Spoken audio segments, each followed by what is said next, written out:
I remember it to this day, and remember seeing her, and it was tremendous. It really was. And I said something, and Sarah says, "What? You're asking me to marry you?"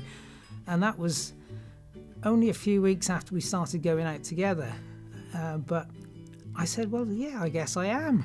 So it sort of happened by accident, so to speak. And it was a fantastic day. The sun was out, and it was an absolutely gorgeous day. I can remember it now.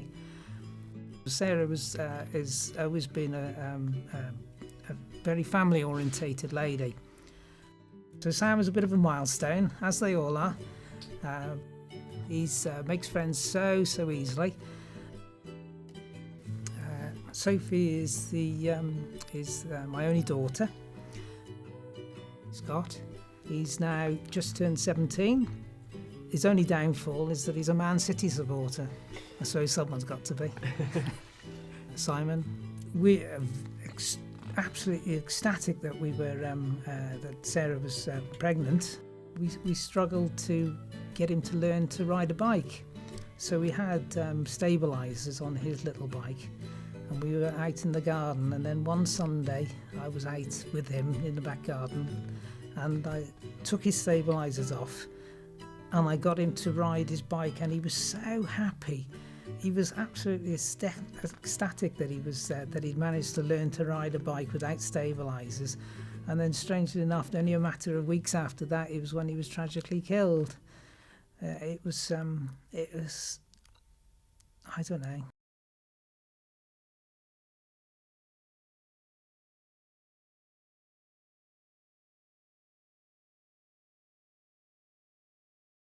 Sarah was just crossing the road with Simon when a car struck them, and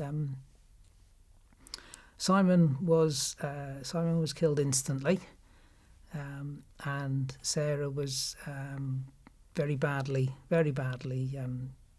injured. Bear in mind that she was overdue a due date. Because she was overdue, on the Tuesday she was due to be induced.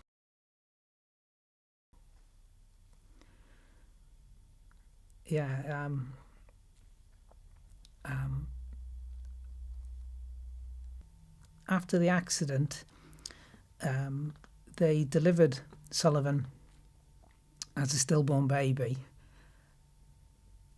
and they allowed me to cuddle him and to look at him in my arms. You just think he was asleep. I took the kids to see them in the Chapel of Rest. That was the first time I actually saw Simon, because of the nature of his injuries. The police and the doctors wouldn't allow me to see them see him on the day. His injuries were that severe.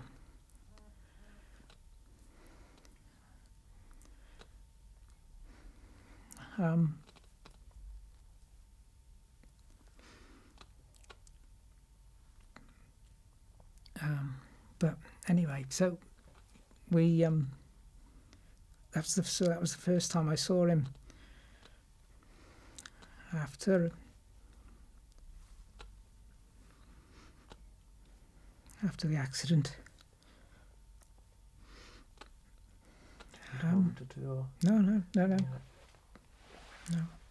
I'll be all right.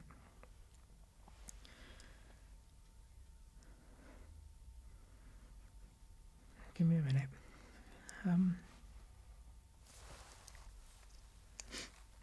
So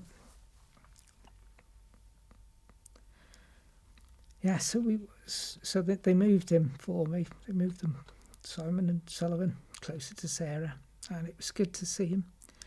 They'd done a wonderful job of fixing him up. He was wearing a hat because he had severe head injuries.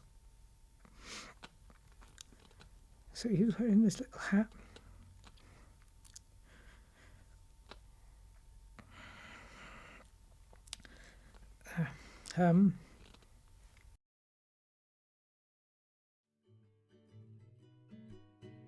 But what I have learned, I can tell you what I've learned, is that I've learned not to put off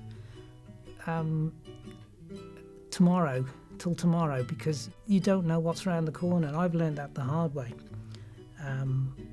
So life is too short. You only get one go at it.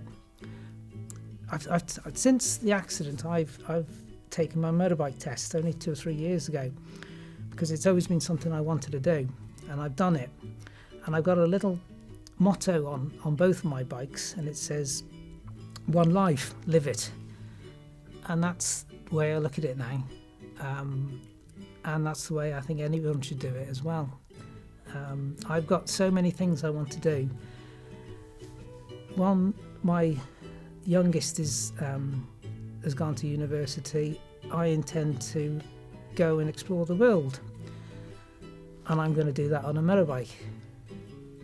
And I am looking forward to it. And I would encourage absolutely anyone, if they've got a dream, follow it, because you never know.